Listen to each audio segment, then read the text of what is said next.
ABCD!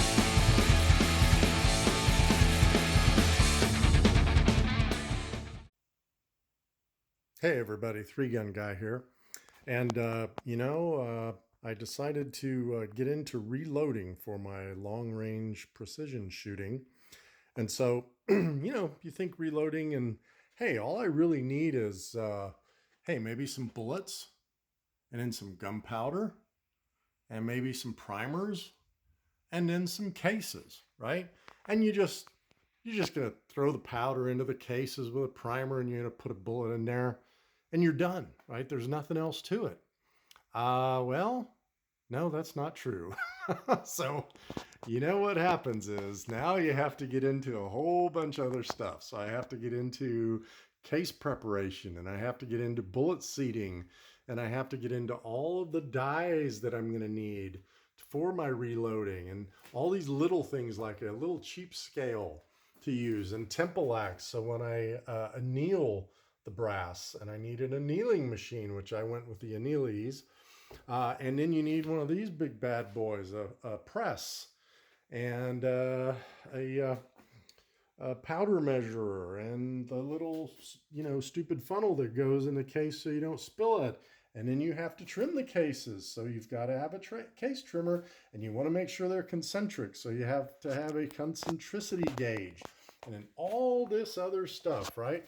You have to have a ball device and you have to have some calipers and oh yeah. So it all starts to add up. And so this is what it looks like. My beautiful wife was nice enough to let me take one of our bedrooms and turn it into my reloading bench. So this is what we've got. And I'll tell you another thing I did that really saved me some hassle is because now I'm doing both 3-gun and PRS, I decided to just get these buckets. I put all my 3-gun stuff in one. I put all my PRS stuff in another. And that way when I'm going to a match, I'm not spread out all over the place looking for things.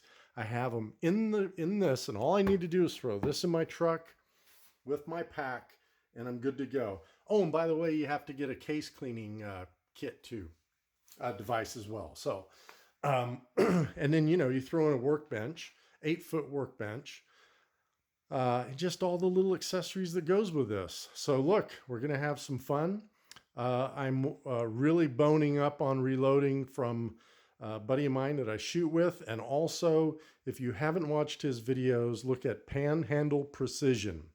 His name is Sam, and he does a great job of explaining the reloading process.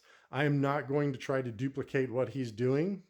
He's way beyond me. But what I thought I would do is just kind of do a couple videos where I take you through reloading 6.5 Creedmoor. Now, what I'm using here is I'm using Alpha Brass, and I'm using Hornady 140 grains ELD-M, the match bullets. And this Alpha Brass is unbelievable, but we'll get more into that when we get into the actual reloading. The thing I like about this stuff is my buddies are telling me that I should be able to reload that at least 15 times. I've read other reviews that have gone up to 20. So if you take care in what you're doing and how you're reloading, you should really get a lot of life out of this brass. So anyway, just wanted to give you a little intro here of what's to come. And once we start the process, I'll put together some pretty short videos on what I've learned to do and what not to do. Thanks, everybody. Shoot straight.